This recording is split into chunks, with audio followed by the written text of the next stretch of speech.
Le président du Burundi, Evariste Ndayishimiye, a effectué une visite au travail de 48 heures à Kinshasa. Il a été accueilli par son homologue de la RDC, Félix-Antoine Tshisekedi Tshilombo, au Palais de la Nation, où les deux chefs d'État ont eu des entretiens de près de 2 heures en tête-à-tête. Des questions liées au raffermissement des relations bilatérales, séculaires, d'amitié, de fraternité et de coopération, ainsi qu'à la situation sécuritaire dans l'Est de la RDC, étaient au cœur de leurs échanges. Les deux chefs d'État ont stigmatisé le refus du M23 soutenu par le Rwanda d'effectuer le désarmement et le cantonnement. Ils en ont appelé au respect et à l'application de la feuille de route conjointe des processus de Nairobi et de Luanda visant à ramener la paix dans l'Est de la République démocratique du Congo.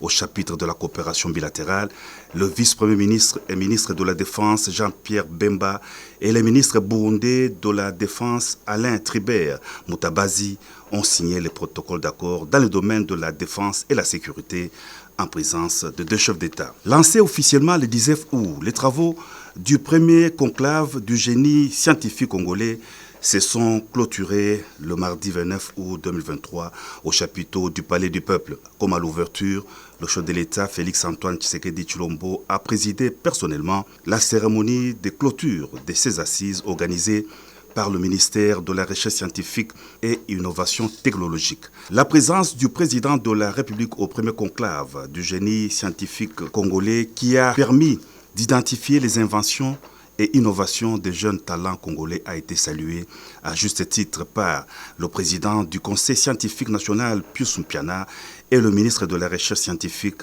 et Innovation technologique, Gilbert Kabanda. Le chef de l'État qui a exprimé dans son allocution sa joie et sa fierté face à la tenue de ce premier conclave qui a mis en lumière le génie scientifique congolais, a appelé le Parlement et le gouvernement à prendre des dispositions d'accompagnement des recommandations du premier conclave du génie scientifique congolais.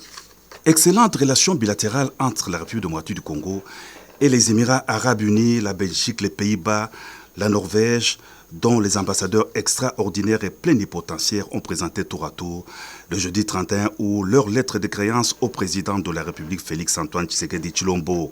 Anwar Othman Barout Al-Barout, ambassadeur des Émirats arabes unis, a été reçu le premier à la paillote présidentielle du Mont Galema par le chef de l'État.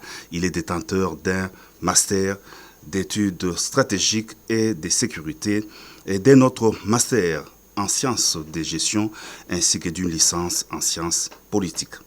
C'était ensuite au tour de Mme Roxane de Bilderling, ambassadeur de Belgique, de présenter ses lettres de créance au président de la République. La diplomate belge a un master en interprétation de conférences français, anglais, espagnol et un diplôme complémentaire en études européennes de l'Université de Louvain. Elle a été ambassadeur de Belgique au Japon et au Kenya, avec accréditation auprès de la Somalie, l'Érythrée, les Comores, les Seychelles et Madagascar. Madame Marianne van der Eden Samoura a été reçue en qualité de nouvelle ambassadeur des Pays-Bas à RDC. Elle possède une maîtrise en histoire, spécialisation histoire économique de l'Université de Leiden aux Pays-Bas.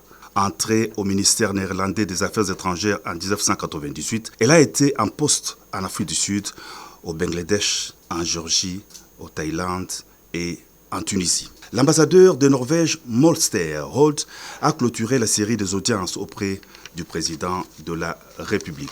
Le diplomate norvégien a fait des études de sciences politiques, histoire et français. Il est diplômé en sciences politiques de l'université norvégienne de Bergen. Le président de la République, Félix-Antoine Tshisekedi Tshilombo, commandant suprême des FARDC et de la police nationale, a rendu les derniers hommages à 3 vaillants soldats de la garde républicaine qui ont trouvé la mort au cours de manœuvres militaires à Kibomango. Le chef de l'État, qui a salué leur bravoure, s'est incliné devant les corps de défunts. Il est allé ensuite réconforter les familles éplorées.